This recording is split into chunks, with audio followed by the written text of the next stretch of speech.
And welcome into episode 2 of Coach's Corner, NA3AHL edition. My name is Tim Mullhaupt, and I'm joined once again by the NA3AHL head coach of the Knights, Josh Fusco. And Josh, you got to be feeling pretty good. A strong weekend for you to open up the season. You guys go 2-0, and you put up some numbers, I think is a little bit of an understatement. A big double-digit goal win in your first game against Exton. You come back home, play Jersey, 7-2 win. What about this group of players that you've seen thus far, obviously it's early, has really impressed you to the point where they've been able to put up those kind of eye-popping stats? To be honest with you, Tim, I was kind of blown away by our level of play.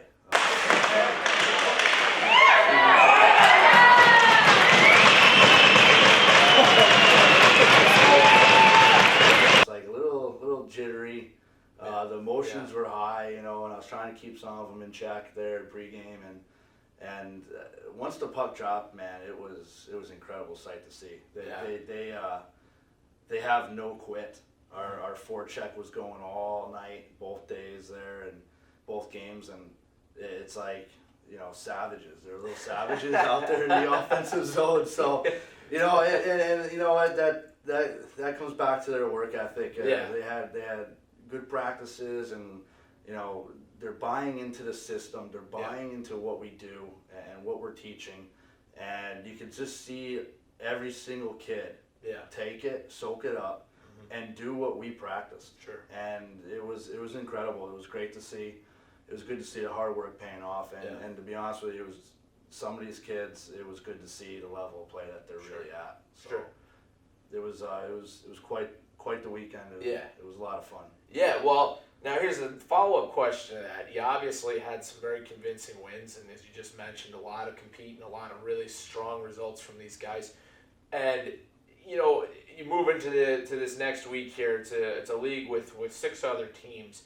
And pretty soon you're going to get pretty familiar with these guys and your opponents, and see them more than once, obviously. But how do you, when you have results like this, how do you keep a team motivated into the following week of practice? Not to say that they're not ready to go and do it again for you, but just in terms of the confidence level, you don't want to say, again, not saying that these guys are overconfident, but how do you keep that in check after what was it, 22 goals scored and just 2 allowed? How do you keep that kind of motivation, saying, "Hey, look, we can't get complacent"?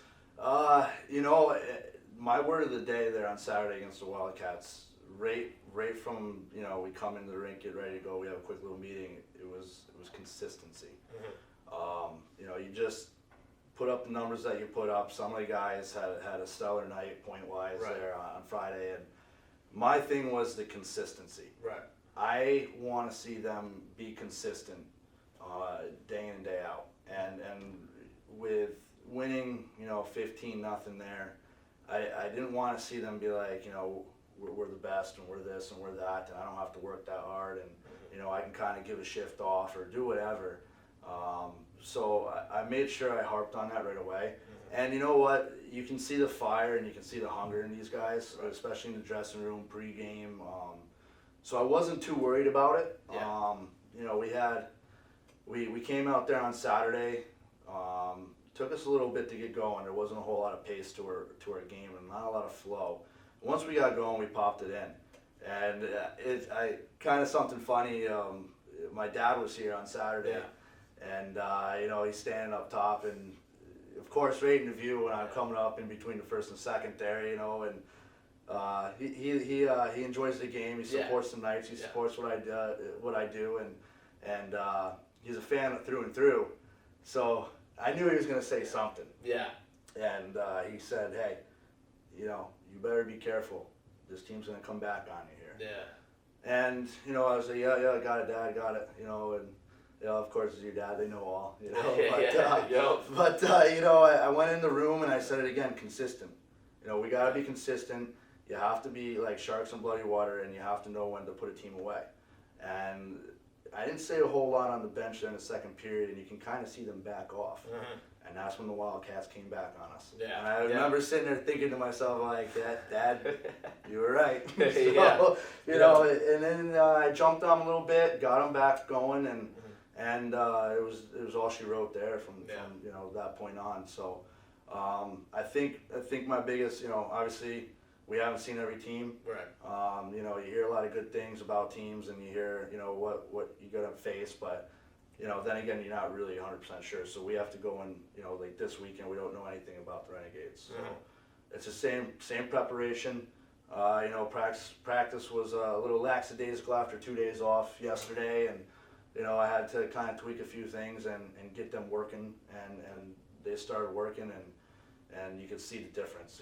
So we had a good practice today, and I think a little skill day tomorrow, and then another one on Friday, and then we go to battle again.